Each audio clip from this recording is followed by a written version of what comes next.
Hi everyone, welcome to Ramesh sir maths class. మనం 10th class public exams కోసం revision సిరీస్ని start చేయడం జరిగింది కదా. ఈ రివిజన్ సిరీస్లో భాగంగా ఆల్రెడీ 9 పార్ట్స్ని అప్లోడ్ చేయడం జరిగింది. ఆ పార్ట్స్లో real numbers, sets, similar triangles, tangents and sequence to a circle అనే 4 చాప్టర్స్లో ఉన్న కాన్సెప్ట్స్ని అట్లాగే ఇంపార్టెంట్ ప్రాబ్లమ్స్ని డిస్కస్ చేయడం జరిగింది. ఒకవేళ మీరు ఆ వీడియో చూడనట్లయితే ఆ వీడియోస్ యొక్క లింక్ని కింద డిస్క్రిప్షన్లో ఉంచుతాను, అక్కడి నుంచి చూడడానికి ప్రయత్నించండి. ఈరోజు మనం పార్ట్ 10లో భాగంగా ప్రాబబిలిటీ అనే చాప్టర్లోని అన్ని ఇంపార్టెంట్ కాన్సెప్ట్స్ని డిస్కస్ చేద్దాం. మనం ఎప్పుడైనా సరే కాన్సెప్ట్స్ని నేర్చుకున్నట్లయితే ఎన్ని ప్రాబ్లమ్స్ అయినా సరే మనం సాల్వ్ చేయడానికి చాలా ఈజీగా ఉంటుంది. అలా కాన్సెప్ట్స్ నేర్చుకోకుండా మనం ప్రాబ్లమ్స్ని సాల్వ్ చేయడానికి ప్రయత్నించినట్లయితే ప్రతి ప్రాబ్లమ్ కూడా మనకి కొత్తగానే ఉంటుంది. కాబట్టి ఎప్పుడైనా సరే మనం ఒక చాప్టర్లో ఉన్న ప్రాబ్లమ్స్ని సాల్వ్ చేసే ముందు ఆ చాప్టర్లో ఉన్న కాన్సెప్ట్స్ని నేర్చుకోవడానికి ప్రయత్నించాలి. ఓకే, ఫస్ట్ మనం కాన్సెప్ట్స్ గురించి మాట్లాడుకుందాం. What is a probability? A probability is a numerical representation of how likely of an event is to occur. అంటే మనకి ఏదైనా ఒక ఈవెంట్, దాన్ని మనం సంఘటన, ఘటన అని తెలుగులో అంటూ ఉంటాం కదా. ఒక ఈవెంట్ జరగడానికి ఉండే ఛాన్సెస్ని, అవకాశాలని మనం న్యూమరికల్గా రిప్రజెంట్ చేయడాన్ని, న్యూమరికల్గా అంటే నెంబర్స్లో రిప్రజెంట్ చేయడాన్ని మనం ప్రాబబిలిటీగా చెప్పవచ్చు అనమాట. ఓకే, మనకు అసలు ఈ ప్రాబబిలిటీ అనే కాన్సెప్ట్ ఎప్పుడు లైమ్ లైట్లోకి వచ్చింది అంటే ఎప్పుడు వెలుగులోకి వచ్చింది అంటే మనకి ఇటాలియన్ మ్యాథమెటిషియన్ జే కార్డాన్ అనే ఇటాలియన్ మ్యాథమెటిషియన్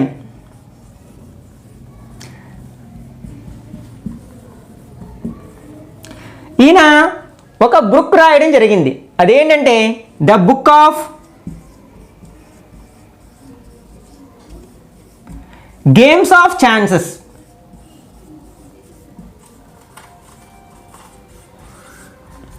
ఓకే, ఈ బుక్ రాసిన తర్వాతే మనకి ప్రాబబిలిటీ అనే కాన్సెప్ట్ వెలుగులోకి వచ్చిందనమాట.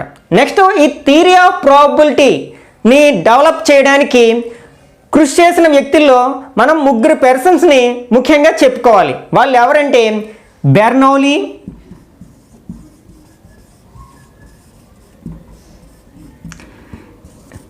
డిమోరీ,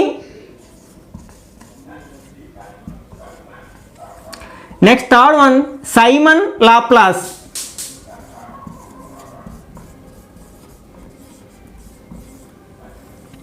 వీళ్ళ 3 కూడా థియరీ ఆఫ్ ప్రాబబిలిటీని డెవలప్ చేయడానికి చాలా కృషి చేయడం జరిగిందనమాట.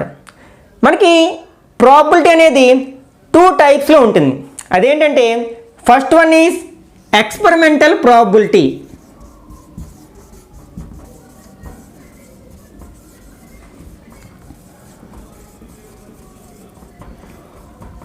and the second one is theoretical probability.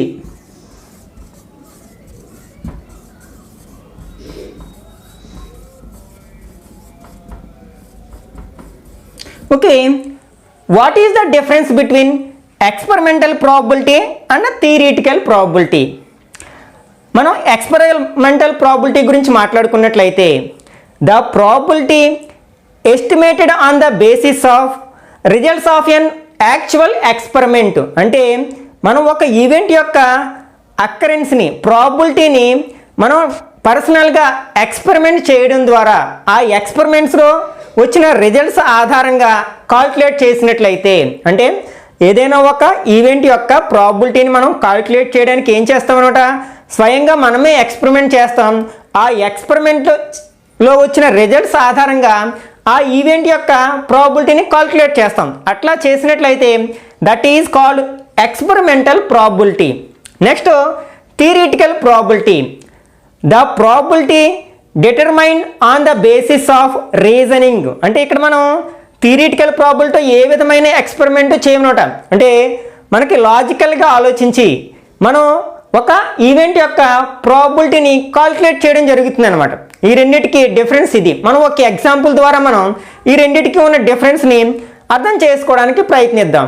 Okay, for example మనం ఒక కాయిన్ని టాస్ చేసినప్పుడు మనకి హెడ్ పడడం అనేది ఒక ఈవెంట్ అనుకున్నట్లయితే ప్రాబిలిటీ ఆఫ్ గెట్టింగ్ హెడ్ అంటే మనం హెడ్ పొందడానికి ఉండే ఛాన్సెస్ అంటే ప్రాబిలిటీని మనం కాల్కులేట్ చేయాలనుకుంటున్నాం. ఇప్పుడు మనం ఎక్స్పెరిమెంటల్ ప్రాబిలిటీలో ఏం చేస్తామంటే ఒక కాయిన్ తీసుకుంటాం, మనకి ఒక 1000 టైమ్స్ 10,000 టైమ్స్ దాన్ని టాస్ చేస్తాం. ఫర్ ఎగ్జాంపుల్ ఒక 1000 టైమ్స్ టాస్ చేసాం అనుకుందాం. అప్పుడు ఆ 1000 టైమ్స్లో మనకి హెడ్ అనేది ఒక 450 టైమ్స్ వచ్చింది అనుకుందాం. అట్లాగే అంటే దాని అర్థం ఏంటి, టైల్ అనేది ఎన్ని టైమ్స్ వస్తుంది, 545 టైమ్స్ వస్తుంది. ఇప్పుడు మనం ఏం చేయాలనుకుంటున్నాం, హెడ్ రావడం అనే ఈవెంట్ యొక్క ప్రాబిలిటీని కాల్కులేట్ చేయాలనుకుంటున్నాం. మనకి ఒక ఈవెంట్ యొక్క ప్రాబిలిటీని పి ఆఫ్ ఈతో రిప్రజెంట్ చేస్తూ ఉంటాం. అంటే P of E means probability of event E అనమాట. ఓకే, ఇక్కడ మనం దీన్ని ఏం చేస్తాం, ఫస్ట్ ఫేవరబుల్ అవుట్కమ్స్ని టోటల్ నెంబర్ ఆఫ్ అవుట్కమ్స్తో డివైడ్ చేసినప్పుడు మనకి ఆ ఈవెంట్ యొక్క ప్రాబిలిటీ వస్తుంది. ఇక్కడ మనకి ప్రాబిలిటీ ఆఫ్ గెటింగ్ హెడ్ అంటే హెడ్ రావడానికి మనం ప్రాబిలిటీ కాల్కులేట్ చేస్తున్నాం. ఇక్కడ హెడ్ ఎన్ని టైమ్స్ వచ్చింది, మనకి 455 టైమ్స్ వచ్చింది. కాబట్టి ఇక్కడ ఫేవరబుల్ అవుట్కమ్స్ ఎన్ని, 455 బై టోటల్ అవుట్కమ్స్. మనం టోటల్ ఎక్స్పెరిమెంట్ ఎన్నిసార్లు చేసాం, మనం 1000 టైమ్స్ చేసాం కదా, బై 1000 వేస్తాం. ఓకే, అంటే ఇక్కడ మనకి 1000లో 3 జీరోస్ ఉన్నాయి కాబట్టి 0.3 ప్లేసెస్ ముందు పెడతాం, అంటే 0.455 వస్తుంది అనమాట. అంటే ప్రాబిలిటీ ఆఫ్ గెట్టింగ్ హెడ్ ఎంత అవుతుంది అనమాట, 0.455 అవుతుంది అనమాట. ఇది మనం ఏంటి ఎక్స్పెరిమెంటల్ ప్రాబిలిటీ పరంగా చేసాం, అంటే మనమే ఎక్స్పెరిమెంట్ చేసి అందులో వచ్చిన రిజల్ట్స్ ఆధారంగా మనం ప్రాబిలిటీని కాల్కులేట్ చేయడం జరిగింది. This is experimental probability. Okay, ఇప్పుడు థియరిటికల్ ప్రాబిలిటీ పరంగా ఇదే ప్రాబ్లమ్ని మనం ఎలా సాల్వ్ చేస్తామంటే, మనకి కాయిన్ గురించి తెలుసు, కాయిన్కి ఎన్ని ఫేసెస్ ఉంటాయో తెలుసు, ఏ ఫేస్ మీద ఏముంటుందో తెలుసు కదా. కాబట్టి అంటే 2 ఫేసెస్ ఉంటాయని తెలుసు, అట్లాగే ఒక ఫేస్ మీద హెడ్ ఉంటే మరొక ఫేస్ మీద టైల్ ఉంటుందని తెలుసు. అంటే మనం కాయిన్ టాస్ చేసినప్పుడు హెడ్ రావడానికి ఎన్ని ఛాన్సెస్ ఉన్నాయి, ఒకే ఒక ఛాన్స్ ఉంది. అంటే ఇక్కడ మనం P of head or P of E equal to favourable outcome ఎంత అవుతుంది, 1 అవుతుంది కదా, 1. నెక్స్ట్ టోటల్ అవుట్కమ్స్ ఎన్ని అవుతాయి, 2 అవుతాయి. అంటే ఒక టైలు ఒక హెడ్ రెండు ఉన్నాయి కదా, బై 2. దీన్నే మనం డెసిమల్స్లో కన్వర్ట్ చేసినట్లయితే 0.5 అవుతుంది అనమాట. ఇది థియరిటికల్ ప్రాబిలిటీ. ఇక్కడ మనం ఏ విధమైన ఎక్స్పెరిమెంట్ చేయలేదు, జస్ట్ మనం లాజికల్గా ఆలోచించి మనం ఒక ఈవెంట్ యొక్క ప్రాబిలిటీని కాల్కులేట్ చేయడం జరిగింది. This is theoretical probability. Okay, మీకు ఒక డౌట్ రావచ్చు, ఇక్కడ ఆన్సర్ ఏమో 0.5 వచ్చింది, ఇక్కడ ఆన్సర్ ఏమో 0.455 వచ్చింది, రెండింటికి డిఫరెన్స్ ఉంది కదా అని. ఓకే, మనం ఇక్కడ నెంబర్ ఆఫ్ మనం ఎక్స్పెరిమెంట్స్ అనేవి అంటే ఇక్కడ మనం 1000 టైమ్స్ మనం ఆ ఎక్స్పెరిమెంట్ని చేయడం జరిగింది. అదే ఆ నెంబర్ ఆఫ్ని ఇంక్రీజ్ చేసుకుంటూ వెళ్ళినట్లయితే 10,000 టైమ్స్ 20,000 టైమ్స్ లేకపోతే 1,00,000 టైమ్స్ చేసినట్లయితే ఈ వాల్యూ అనేది మనకి దీన్ని రీచ్ అవుతుంది అనమాట, దీనికి క్లోజ్గా వచ్చేస్తుంది. ఓకే, అంటే నెంబర్ ఆఫ్ ఎక్స్పెరిమెంట్స్ పెరిగే కొద్దీ కూడా మనకి యాక్యురేట్ అనేది పెరుగుతూ ఉంటుంది అనమాట. ఓకే, నెక్స్ట్ మనకి ఈ ప్రాబిలిటీలో ఉన్న సమ్స్ని కాల్కులేట్ చేయడానికి కొన్ని టర్మ్స్ యొక్క మీనింగ్ తెలిసి ఉండాలన్నమాట, వాటి యొక్క డెఫినేషన్స్ తెలిసి ఉండాలి. అప్పుడే మనం చాలా వరకు ప్రాబ్లమ్స్ని సాల్వ్ చేయగలుగుతాం. అవేంటో ఒకసారి చూద్దాం. మనం ఎక్కువగా వినే టర్మ్స్ ఏంటంటే, first one experiment.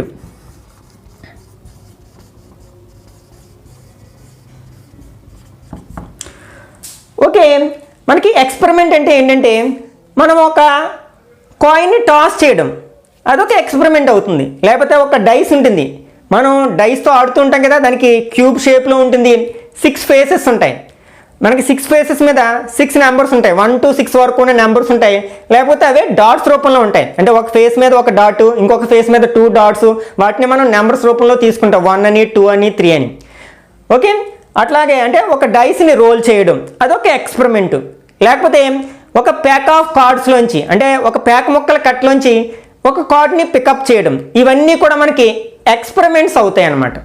Next second one is event.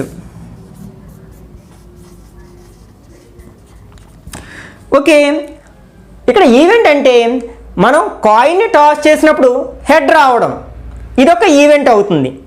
లేకపోతే మనం డైస్ని రోల్ చేసినప్పుడు మనకి ప్రైమ్ నెంబర్ రావడం, అదొక ఈవెంట్. లేకపోతే కాంపోజిట్ నెంబర్ రావడం ఇదొక ఈవెంట్ అవుతుంది. లేకపోతే ప్యాక్ ఆఫ్ కార్డ్స్లోంచి మనం ఒక కార్డ్ తీసినప్పుడు అది మనకి జాకీ రావడం, ఇట్లాంటివన్నీ కూడా మనకి ఈవెంట్స్ అవుతాయి అన్నమాట. అంటే ఇక్కడ తీయడం అనేది ఎక్స్పెరిమెంట్ అయితే అది తీసేది పలానా ఒక ఐటెం అవ్వడం, అంటే మనం కాయిన్ టాస్ చేసినప్పుడు హెడ్ రావడం, లేకపోతే టైల్ రావడం, లేకపోతే మనం డైస్ రోల్ చేసినప్పుడు ఒక ప్రైమ్ నెంబర్ రావడం, ఇవన్నీ కూడా మనకి ఈవెంట్స్ అవుతాయి అన్నమాట. Next third one, equally likely events.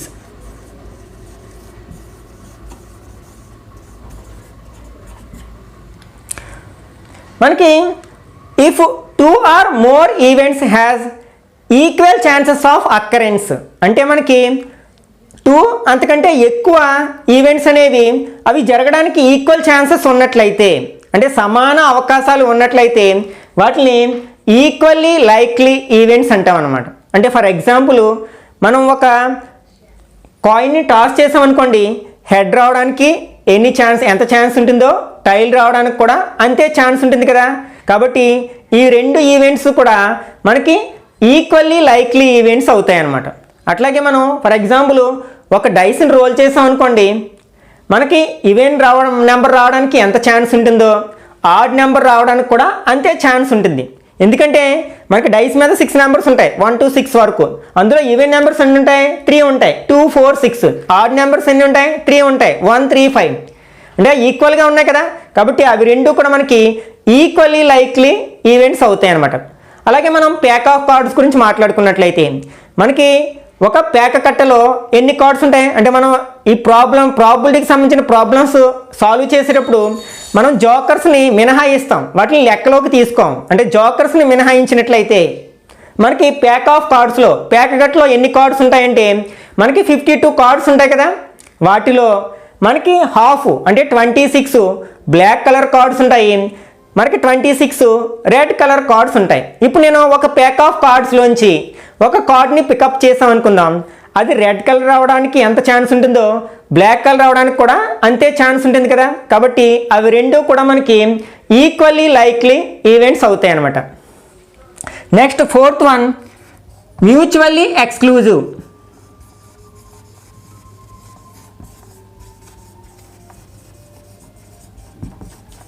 Events.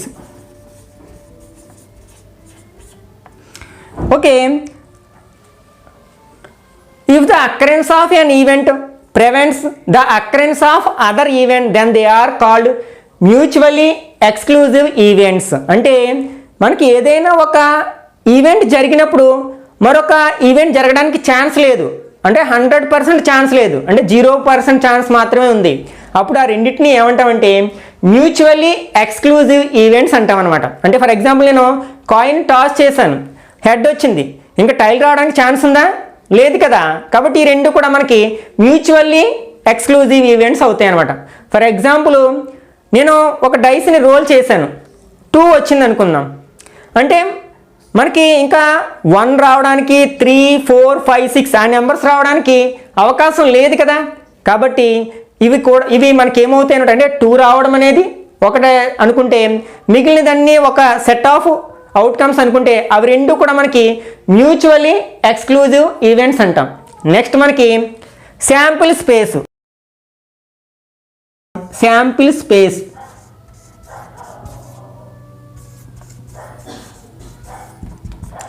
What is sample space? మనకి the set of all outcomes in an experiment is called sample space.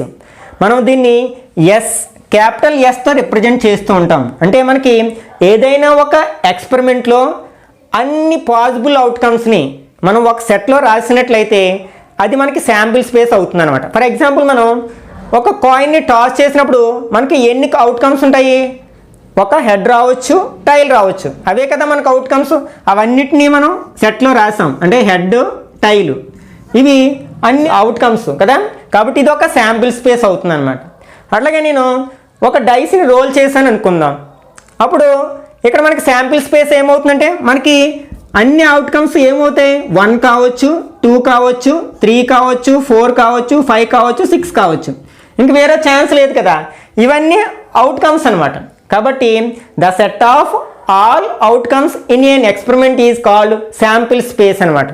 Okay, ఇక్కడ డైస్ విషయంలో మనకి శాంపిల్ స్పేస్ ఏమంత అవుతుంది అనమాట, ఈ సెట్ ఆఫ్ 1 2 3 4 5 6 ఇది శాంపిల్ స్పేస్ అవుతుంది అనమాట. Next 6th one complementary.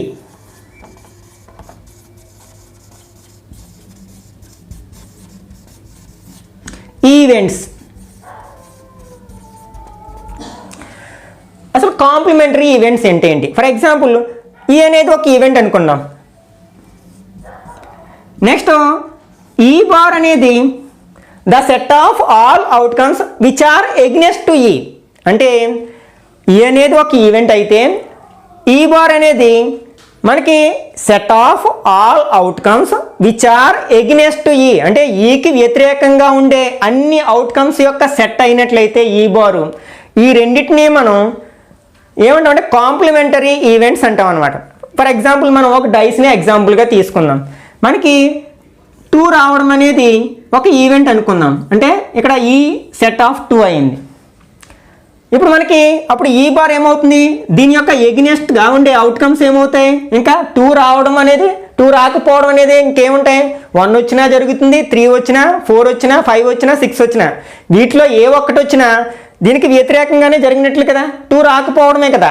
అంటే ఇక్కడ మనకి ఈ బార్ ఏమవుతుంది అనమాట, 1 3 4 5 6 ఇది అవుతుంది. అప్పుడు ఈ రెండింటినీ మనం ఏమంటామంటే కాంప్లిమెంటరీ ఈవెంట్స్ అంటాం అనమాట. అంటే ఇక్కడ మనకి ఎస్ ఈక్వల్ టు ఏమవుతుందంటే ఈ యూనియన్ ఈ డాష్ అవుతుంది. ఇక్కడ ఈ సెట్ 2కి సెట్ 1 3 4 5 6కి మనం యూనియన్ ఫైండ్ అవుట్ చేసినట్లయితే మనకి ఇది వస్తుంది కదా, ఎస్ వస్తుంది కదా. ఓకే, ఇది మనకి కాంప్లిమెంటరీ ఈవెంట్స్ యొక్క మీనింగ్ అనమాట.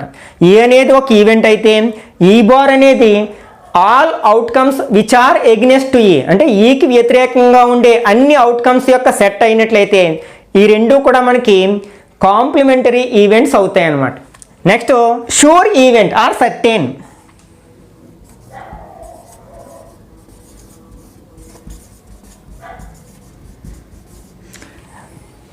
If N event has 100% chances of occurrence, అంటే ఏదైనా ఒక ఈవెంట్కి 100% జరగడానికి అవకాశం ఉందనుకోండి, ఖచ్చితంగా జరిగి తీరుతుంది అనుకున్నాం అనుకోండి, అప్పుడు that type of event is called sure or certain event అంటాం. ఫర్ ఎగ్జాంపుల్ నేను డైస్ని రోల్ చేసామనుకోండి, అప్పుడు నాకు probability of getting less than 7 number, అంటే మనకి ఒక డైస్ని రోల్ చేసినప్పుడు 7 కంటే తక్కువ నెంబర్ రావడము అనే ఈవెంట్ యొక్క ప్రాబిలిటీ మనకి ఏమవుతుంది, అన్ని సందర్భాల్లోనే అవుతుంది. అంటే 1 వచ్చినా ట్రూ అవుతుంది, 2 వచ్చినా ట్రూ అవుతుంది, కాబట్టి ఖచ్చితంగా జరిగి తీరుతుంది. అంటే 1 నుంచి 6 వరకు ఉన్న ఏ నెంబర్ వచ్చినా సరే ఆ కండిషన్ని మనం సాటిస్ఫై చేసినట్లే కదా, 7 కంటే చిన్న నెంబర్ రావడమే కదా, కాబట్టి ఇక్కడ ఖచ్చితంగా జరిగి తీరుతుంది. కాబట్టి అదేమవుతుంది అనమాట, షూర్ ఆర్ సర్టెన్ ఈవెంట్ అంటాం. Next 8th one is impossible event.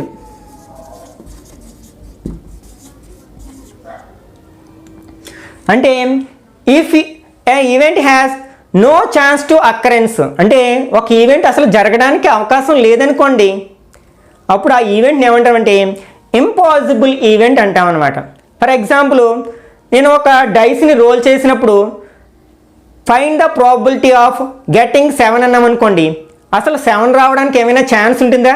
Dice మీద ఎక్కడి వరకు ఉంటాయి నెంబర్స్, 1 to 6 వరకు నెంబర్స్ ఉంటాయి, అసలు 7 వచ్చే ఛాన్సే లేదు, అంటే ఇక్కడ 0% ఛాన్సెస్ అనమాట. అప్పుడు ఆ ఈవెంట్ని ఏమంటామంటే ఇంపాసిబుల్ ఈవెంట్ అంటాం. ఓకే, ఇక్కడ షూర్ లేదా సర్టెన్ ఈవెంట్ అంటే 100% ఛాన్సెస్ ఉంటుంది, అలాగే ఇంపాసిబుల్ ఈవెంట్ అంటే 0% ఛాన్స్ ఉంటుంది అనమాట. నెక్స్ట్ మనం ఇంతకుముందే చెప్పుకున్నాం, ప్రాబిలిటీ ఆఫ్ ఎన్ ఈవెంట్ని P ఆఫ్ ఈతో రిప్రజెంట్ చేస్తూ ఉంటాం కదా. మనకి P ఆఫ్ ఈకి ఫార్ములా ఏంటి, నెంబర్ ఆఫ్ ఫేవరబుల్ అవుట్కమ్స్. మనం దాన్ని ఏమంటాం, ఇక్కడ ఫేవరబుల్ అవుట్కమ్స్ని సెట్ ఆఫ్ ఈతో రిప్రజెంట్ చేస్తాం కదా, అంటే N ఆఫ్ ఈ అవుతుంది. అంటే మనం సెట్స్లో నేర్చుకుంటాం కదా, N ఆఫ్ ఏ అంటే కార్డినల్ నెంబర్ ఆఫ్ ఏ, అంటే ఏ అనే సెట్లో ఉండే ఎలిమెంట్స్ యొక్క నెంబర్ని మనం కార్డినల్ నెంబర్ అంటాం కదా. కాబట్టి ఈ అనే సెట్లో ఉండే నెంబర్ ఆఫ్ ఎలిమెంట్స్ మనకి n ఆఫ్ e అవుతుంది అనమాట. ఓకే, నెక్స్ట్ బై మనకి number of all possible outcomes. అంటే ఇక్కడ మనకి ఆ ఈవెంట్లో అన్ని అవుట్కమ్స్, మనం ఆల్ పాసిబుల్ అవుట్కమ్స్ని ఏమంటాం, శాంపిల్ స్పేస్ అంటాం కదా. అంటే ఇప్పుడు n ఆఫ్ s అవుతుంది. అంటే n of s equal to 6 అని రాస్తాం అప్పుడు, అంటే ప్రాబ్లమ్ సాల్వ్ చేసేటప్పుడు. అంటే ఇక్కడ n ఆఫ్ s అంటే మనం ఈ ప్రాబబిలిటీ ఆఫ్ ఎన్ ఈవెంట్ని ఫార్ములాని షార్ట్ కట్లో రాసినప్పుడు ఎలా రాయొచ్చు అంటే, probability of an event p of e equal to n of e by n of s. ఇంకా మనం దీన్నే ఎక్స్పోనెంట్ ఫార్ములా ఎలా రాస్తాం, probability of an event equal to number of favourable outcomes to e by number of all possible outcomes. Okay, ఇప్పుడు మనకి ఈ p of e యొక్క value అనేది, అంటే ఏ ఈవెంట్ యొక్క ప్రాబబిలిటీని తీసుకున్నా సరే లైస్ బిట్వీన్ 0 అండ్ 1. అంటే మనకి వాటి వాల్యూస్ 0 నుంచి 1 వరకు ఉన్న మధ్యలో ఉన్న ఏ విలువైనా కావచ్చు, ఇంక్లూడింగ్ 0 అండ్ 1, అంటే 0, 1తో కలుపుకుని. ఇప్పుడు మనకి ప్రాబబిలిటీ ఆఫ్ ఈవెంట్ని p ఆఫ్ e అంటున్నాం కదా, దీని యొక్క వాల్యూ ఎలా ఉండొచ్చు అనమాట, 0 ఉండొచ్చు, 0 కంటే పెద్ద వాల్యూ ఉండొచ్చు, అలాగే 1 ఉండొచ్చు, అంతకంటే చిన్న వాల్యూ, ఇంక్లూడింగ్ 0 అండ్ 1 అనమాట. అంతే తప్ప మనకి వేరే నెంబర్ ఉండే అవకాశం లేదు. అంటే 0 కంటే తక్కువగా ఉండే నెంబర్స్, అంటే నెగిటివ్ నెంబర్స్ ఉండే అవకాశం లేదు, అలాగే 1 కంటే పెద్దగా ఉండే ఛాన్స్ లేదు, అట్లీస్ట్ 1.2, 1.3 ఉండడానికి కూడా ఛాన్స్ లేదనమాట. దీన్ని బేస్ చేసి కూడా మనకి ప్రాబ్లమ్స్ అడగడానికి అవకాశం ఉంది. అట్లాగే ఇప్పుడు మనం p ఆఫ్ e గురించి మాట్లాడుకుంటున్నాం కాబట్టి, ఇప్పుడు షూర్, సర్టెన్ ఈ రెండింటి మీద మనకి బేస్ అయ్యి బిట్స్ రూపంలో లేకపోతే హాఫ్ మార్క్, 1 మార్క్ క్వశ్చన్స్ రూపంలో క్వశ్చన్స్ అడగొచ్చు అనమాట. ఎట్లా, మనకి ఒక షూర్ ఈవెంట్ యొక్క ప్రాబబిలిటీ ఎంత ఉంటుంది, ప్రాబబిలిటీ ఎంత ఉంటుందంటే మన 100% జరిగి తీరుతుంది కదా, కాబట్టి ఇక్కడ p of e value always 1 అవుతుంది అనమాట. దేని యొక్క, షూర్ ఈవెంట్ యొక్క ప్రాబబిలిటీ అనేది ఆల్వేస్ 1 అవుతుంది. అట్లాగే ఇంపాసిబుల్ ఈవెంట్ యొక్క ప్రాబబిలిటీ 0 అవుతుంది. అంటే ఇది 100% జరగడానికి అవకాశం లేదు, అంటే దీనికి ఛాన్సెస్ 0% మాత్రమే ఉన్నాయి. కాబట్టి p of e equal to ఈ సందర్భంలో మనకి 0 అవుతుంది అనమాట.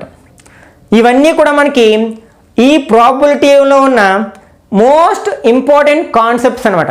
ఇవన్నీ మనకి బాగా గుర్తున్నట్లయితే ఈ ప్రాబబిలిటీ అనే చాప్టర్లో ఉన్న చాలా వరకు ప్రాబ్లమ్స్ని మనం ఓన్గా సాల్వ్ చేయొచ్చు అనమాట. నెక్స్ట్ మనకి ఈ ప్రాబబిలిటీలో ఉన్న ప్రాబ్లమ్స్ని సాల్వ్ చేయాలంటే 3 డిఫరెంట్ టైప్స్ ఆఫ్ ఎక్స్పెరిమెంట్ మీద మనకి కంప్లీట్ అవగాహన ఉండాలి. అవి ఏంటంటే మనకి టాసింగ్ ఏ కాయిన్, అంటే కాయిన్ని ఎగరవేయడంలో వచ్చే మనకి పాసిబుల్ అవుట్కమ్స్, ఫేవరబుల్ అవుట్కమ్స్, వీటి గురించి మనకి ఈజీగానే అర్థమవుతుంది. అలాగే మనకి రోలింగ్ ఏ డైస్, అంటే ఒక డైస్ని రోల్ చేసినప్పుడు మనకి టోటల్ అవుట్కమ్స్ ఏంటి, అందులో ఫేవరబుల్ అవుట్కమ్స్ ఏంటి, అంటే ఈవెంట్ని బట్టి మనకి ఫేవరబుల్ అవుట్కమ్స్ మారుతూ ఉంటాయి. ఫర్ ఎగ్జాంపుల్ మనకి శాంపిల్ స్పేస్ ఏమవుతుంది, ఒక డైస్ని రోల్ చేసినప్పుడు 1, 2, 3 సెట్ ఆఫ్ 1, 2, 3, 4, 5, 6 అవుతుంది. అంటే n of s equal to 6 అవుతుంది. అదే మనకి గెటింగ్ ఎన్ ఈవెన్ అన్న నెంబర్ అన్నాం అనుకోండి, అప్పుడు మనకి ఏమవుతుంది, ఫేవరబుల్ అవుట్కమ్స్ ఏమవుతాయి, ఓన్లీ 2, 4, 6 అవుతాయి. అప్పుడు n of e equal to 3 అవుతుంది అనమాట. ఇది కూడా మనకి ఈజీగానే అర్థమవుతుంది. మనకి చాలామందికి అర్థం కాని విషయం ఏంటంటే, అంటే ప్యాక్ ఆఫ్ కార్డ్స్ గురించి చాలామంది స్టూడెంట్స్కి సరైన అవగాహన ఉండదు.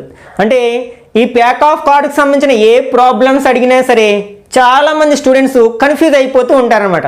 అంటే ఏ కార్డ్స్ ఉంటాయి, అట్లాగే ఏ సింబల్ కార్డ్స్ ఎన్ని ఉంటాయి, ఏ లెటర్స్ ఉంటాయి, ఏ నెంబర్స్ ఉంటాయి, ఇవన్నీ చాలా కన్ఫ్యూజ్ అవుతూ ఉంటారు. కాబట్టి ఈ ప్యాక్ ఆఫ్ కార్డ్కి సంబంధించిన ఏ ప్రాబ్లమ్స్ని మనం ఆన్సర్ చేయాలన్నా సరే ప్యాక్ ఆఫ్ కార్డ్స్లో ఉండే అన్ని కార్డ్స్ మీద మనకి కంప్లీట్ అవగాహన ఉండాలి. ఒకసారి ప్యాక్ ఆఫ్ కార్డ్స్లో ఉండే, అంటే ప్యాక్ కట్లో ఉండే అన్ని కార్డ్స్ గురించి ఒకసారి డిస్కస్ చేద్దాం. మనం ఇంతకు ముందే చెప్పుకున్నాం కదా, మనకి ప్యాక్ ఆఫ్ కార్డ్స్కి సంబంధించిన, అంటే ప్యాక్ కట్టకి సంబంధించిన ప్రాబ్లమ్స్ని సాల్వ్ చేసేటప్పుడు జాకర్ని మనం లెక్కలోకి తీసుకోము, దాన్ని ఎలిమినేట్ చేస్తాం. అంటే రిమైనింగ్ కార్డ్స్ని మాత్రమే మనం లెక్కలోకి తీసుకుని ప్రాబ్లమ్స్ని సాల్వ్ చేయడం జరుగుతుంది. ఓకే, అంటే ఇంకా మనం జోకర్స్ని పక్కన ఉంచినట్లయితే మనకి ప్యాక్ ఆఫ్ కార్డ్స్లో ఎన్ని కార్డ్స్ ఉంటాయంటే 52 కార్డ్స్ ఉంటాయి. ఈ 52 కార్డ్స్లో కొన్ని బ్లాక్ కలర్లో ఉంటాయి, కొన్ని రెడ్ కలర్లో ఉంటాయి. అంటే మనకి ఇక్కడ కలర్స్ 2 టైప్స్, ఒకటి బ్లాక్, అంటే సెకండ్ వన్ ఈజ్ రెడ్. అంటే దీన్ని బట్టి మనం 52ని 2 ఈక్వల్ పార్ట్స్ కింద డివైడ్ చేసామనుకోండి, అంటే బ్లాక్ కార్డ్స్ 26 ఉంటాయి, అట్లాగే రెడ్ కార్డ్స్ 26 ఉంటాయి అన్నమాట. నెక్స్ట్ మనకి ఇక్కడ 4 టైప్స్ ఆఫ్ సింబల్స్ ఉంటాయి. అవి ఏంటంటే మనకి ఫర్ ఎగ్జాంపుల్ బ్లాక్ సింబల్స్ గురించి మాట్లాడుకున్నట్లయితే మనకి ఇందులో మనకి కలావరు, స్పేడు అనే 2 సింబల్స్ ఉంటాయి. కలావర్ అంటే ఇలా గుర్తుంటుంది మనకి, ఇది బ్లాక్ కలర్లో ఉంటుంది. This is called. Next spade అంటే మనకి ఈ టైప్ ఆఫ్ గుర్తు, ఈ సింబల్ ఉంటే దాన్ని స్పేడ్ అంటాం అనమాట. ఇవి 2 కూడా మనకి బ్లాక్ కలర్ సింబల్స్ అనమాట. నెక్స్ట్ ఇంకా రెడ్ కలర్లోకి వచ్చినట్లయితే మనకి హార్ట్ అంటే ఈ సింబల్ ఉంటుంది, ఇది మనకి రెడ్ కలర్లో ఉంటుంది. అట్లాగే డైమండ్,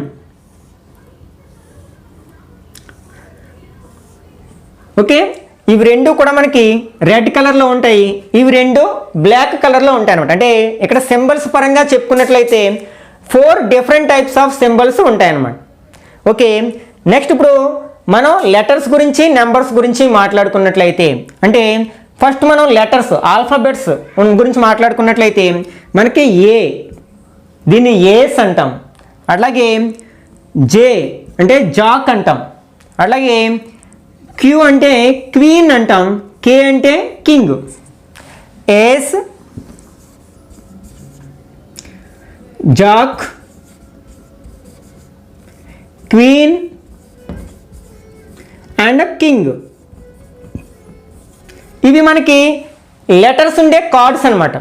ఇక్కడ మనకి ప్రతి లెటర్ ఆర్ నెంబర్ ఏవైనా సరే 4 కార్డ్స్ ఉంటాయి. ప్రతి అంటే ఇక్కడ ఏసులు 4 ఉంటాయి, అట్లాగే జాక్స్ 4 ఉంటాయి, క్వీన్లు 4 ఉంటాయి, అలాగే కే లెటర్ ఉన్నవి 4 కార్డ్స్ ఉంటాయి అనమాట. ఆ 4 కార్డ్స్ ఏంటంటే ఈచ్ సింబల్, అంటే మనకి ఏసులో మనకి 4 కార్డ్స్ ఉంటాయి కదా, అందులో మనకి కలావర్ సింబల్ ఉన్న కార్డు ఒకటి ఉంటుంది, స్పేడ్ సింబల్ ఉన్న కార్డు ఒకటి ఉంటుంది, అట్లాగే హార్ట్, అలాగే డైమండ్. అంటే ఈచ్ సింబల్ ఉన్న కార్డ్స్ ఒక్కొక్కటి ఉంటాయి అనమాట. అంటే దీన్ని బట్టి ఇందులో మనకి 2 బ్లాక్ కార్డ్స్ ఉంటాయి, 2 రెడ్ కార్డ్స్ ఉంటాయి, అన్నీ ఈక్వల్గా ఉంటాయి కార్డ్స్. అంటే ఏలో 2 రెడ్ 2 బ్లాక్ ఉంటాయి, జేలో 2 రెడ్ 2 బ్లాక్ ఉంటాయి. ఆ 4 కూడా 4 డిఫరెంట్ సింబల్స్ని కలిగి ఉంటాయి అన్నమాట. నెక్స్ట్ ఇక్కడ నెంబర్స్ విషయానికి వచ్చినట్లయితే మనకి 2 నుంచి 3, 4, 5, 6, 7, 8, 9, 10 ఈ నెంబర్స్ ఉన్న కార్డ్స్ ఉంటాయి. ఇంతకుముందు చెప్పుకున్నట్లుగానే మనకి 2లు ఉన్నవి 4 కార్డ్స్ ఉంటాయి, 3లు ఉన్నవి 4, అట్లాగే 4 ఉన్నవి 4, అన్నీ కూడా ఈచ్ వన్ 4 కార్డ్స్ ఉంటాయి. ఆ 4 కూడా 4 డిఫరెంట్ సింబల్స్ని కలిగి ఉంటాయి. అంటే దీన్ని బట్టి మనకి ఫర్ ఎగ్జాంపుల్ 2 నెంబర్ ఉన్న కార్డ్స్ ఎన్ని ఉంటాయి? 4 ఉంటాయి. ఆ 4లో మనకి కలావర్ ఒకటి ఉంటుంది, స్పేడ్ ఒకటి ఉంటుంది, హార్ట్ ఒకటి ఉంటుంది, అలాగే డైమండ్ ఒకటి ఉంటుంది, అట్లాగే 2 బ్లాక్ ఉంటాయి, 2 రెడ్ ఉంటాయి, ఇవన్నమాట. అంటే ఇక్కడ మనకి ఆల్ఫాబెట్స్ ఏమో 4 ఉంటాయి, అంటే 4 4s ఆర్ 16 కార్డ్స్ ఉంటాయి.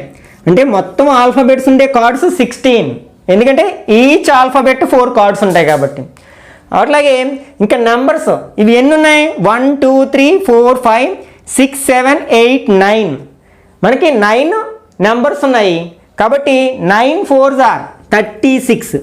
అంటే నెంబర్స్ ఉన్న కార్డ్స్ మనకి 36 కార్డ్స్ ఉంటాయి అన్నమాట. అంటే 16 + 36 = total number of cards in a pack of cards. అంటే ప్యాక్ కట్టలో ఉండే టోటల్ నెంబర్ ఆఫ్ కార్డ్స్ ఎన్ని అవుతాయి అనమాట? 52 అవుతాయి అన్నమాట. ఇవన్నీ మనకి సరైన అవగాహన ఉన్నప్పుడు మాత్రమే ఈ ప్యాక్ ఆఫ్ కార్డ్స్ సంబంధించిన ప్రాబ్లమ్స్ని మనం 100% కరెక్ట్గా సాల్వ్ చేయగలుగుతాం అన్నమాట.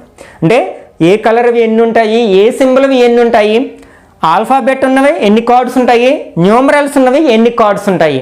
ఓకే, అంటే దీన్ని బట్టి మనకు ఒకటి అర్థమవుతుంది, ఈచ్ సింబల్ ఉన్న కార్డ్స్ ఎన్ని ఉంటాయి.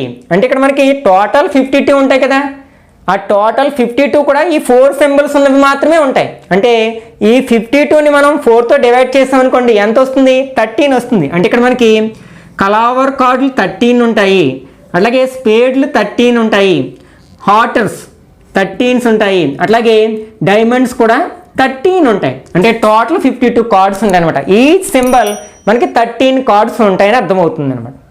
ఓకే, మనకి ఈ ఐడియా ఉన్నట్లయితే ఆల్మోస్ట్ అన్ని సమ్స్ని ఈజీగా సాల్వ్ చేయగలుగుతాం. అట్లాగే ఇందాక మనం కాంప్లిమెంటరీ ఈవెంట్స్ గురించి మాట్లాడుకున్నాం. ఏం చెప్పుకున్నాం?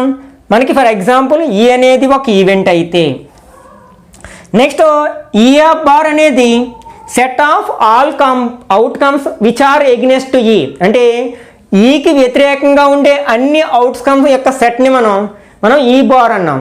ఈ రెండింటిని మనం కాంప్లిమెంటరీ ఈవెంట్స్ అన్నాం కదా. మనకి ఎప్పుడైనా సరే probability of an event plus its probability of complementary event, అంటే దాని యొక్క కాంప్లిమెంటరీ ఈవెంట్ యొక్క ప్రాబబిలిటీ, ఈ రెండింటి యొక్క సమ్ ఆల్వేస్ 1 అవుతుంది అనమాట. ఓకే, ఇది కూడా బేస్ అయ్యి మనకి బిట్స్ గాను ప్రాబ్లమ్స్ రూపంలోనే మనకి అడగడానికి అవకాశం ఉందన్నమాట. ఫర్ ఎగ్జాంపుల్ క్వశ్చన్ ఎలా అడగవచ్చు? If P of E equal to 0.65 then find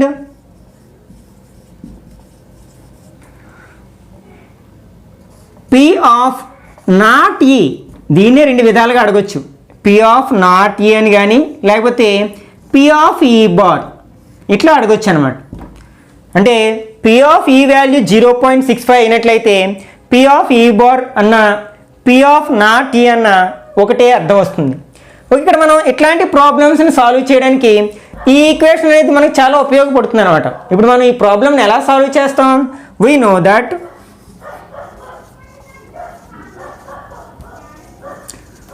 P of E plus P of E bar equal to 1 కదా. P of E plus P of E bar equal to 1. ఇక్కడ మనకి P of E value తెలుసు కదా, 0.65. దాన్ని ఇందులో substitute చేద్దాం. That employees 0.65 plus P of E bar, దీని value మనం ఫైండ్ అవుట్ చేయాలి, ఈక్వల్ టు 1 అవుతుంది. ఇప్పుడు దీన్ని సాల్వ్ చేస్తే మనకి P of E bar value వస్తుంది. కాబట్టి 0.65 మనం RHSలోకి తీసుకువెళ్ళినట్లయితే అంటే P of E bar equal to 1 minus 0.65. Okay, ఇప్పుడు 1లోంచి మనం 0.65 మైనస్ చేసినట్లయితే మనకు కావాల్సిన P of E bar value వస్తుంది. ఓకే, ఇది డెసిమల్ నెంబరు కానీ ఇది డెసిమల్ నెంబర్ కాదు, కాబట్టి దీన్ని కూడా మనం డెసిమల్లోకి కన్వర్ట్ చేసుకుంటాం. ఇక్కడ మనకి డెసిమల్ ప్లేస్లో 2 డిజిట్స్ ఉన్నాయి కాబట్టి దీన్ని కూడా డెసిమల్ ప్లేస్లో 2 డిజిట్స్ ఉండేటట్టు రాసుకోవచ్చు. ఎలా రాయొచ్చు? 1.00 ఇట్లా రాయడం వల్ల దాని వాల్యూ ఏం మారదు కదా. ఇప్పుడు మనం డెసిమల్ నెంబర్స్ని యాడ్ చేసేటప్పుడైనా సపరేట్ చేసేటప్పుడైనా సరే డెసిమల్ కింద డెసిమల్ ఉండేటట్లు అంటే వేటి కింద అవి రాసుకోవాలి. అంటే ఇక్కడ 0.65 ఇక్కడ మైనస్ చేయాలనుకుంటున్నాం. 0లోంచి 5 మైనస్ చేయలేం కదా, కాబట్టి బారో తెచ్చుకుంటాం. ఇక్కడ లేదు కాబట్టి ఇక్కడ నుంచి బారో తెచ్చుకున్నట్లయితే ఇక్కడ 0 ఉంటుంది, 9, 10 అవుతుంది. ఇప్పుడు 10లోంచి మనం 5 మైనస్ చేస్తే 5, అలాగే 9లోంచి 6 మైనస్ చేస్తే 0, అంటే 0 మైనస్ 0 0, పాయింట్ ప్లేస్లో పాయింట్ ఉంచుతాం. దేర్ఫోర్ మనకి P of E bar equal to ఎంత అవుతుంది? 0.35 అవుతుంది అనమాట. ఇట్లా ఈ ప్రాబ్లమ్స్ని సాల్వ్ చేయడానికి ఈ ఈక్వేషన్ అనేది మనకి చాలా ఉపయోగపడుతుంది అనమాట. ఓకే, ఇప్పటి వరకు మనం ప్రాబబిలిటీ అనే చాప్టర్లో ఉన్న అన్ని కాన్సెప్ట్ని కూడా మనం డీటెయిల్గా డిస్కస్ చేయడం జరిగింది. ఈ కాన్సెప్ట్ మీకు అర్థమైనట్లయితే ఈ ప్రాబబిలిటీలో ఉన్న చాలా వరకు ప్రాబ్లమ్స్ని మీరే ఓన్గా చేయగలుగుతారు. ఓకే, నెక్స్ట్ పార్ట్లో ఈ ప్రాబబిలిటీ చాప్టర్లో ఉన్న ఇంపార్టెంట్ ప్రాబ్లమ్స్ని అంటే పబ్లిక్ ఎగ్జామ్ పాయింట్ ఆఫ్ వ్యూలో ఇంపార్టెంట్ ప్రాబ్లమ్స్ని డిస్కస్ చేద్దాం. ఈ వీడియో కనుక నచ్చినట్లయితే లైక్ చేయండి, అట్లాగే మీ ఫ్రెండ్స్ కూడా తప్పకుండా షేర్ చేయండి. ఇట్లాంటి మరిన్ని వీడియోస్ కోసం ఛానల్ని సబ్స్క్రైబ్ చేసి పక్కనే ఉన్న బెల్ ఐకాన్ని క్లిక్ చేయండి. నెక్స్ట్ వీడియోలో మళ్ళీ కలుసుకుందాం. Till then bye bye now.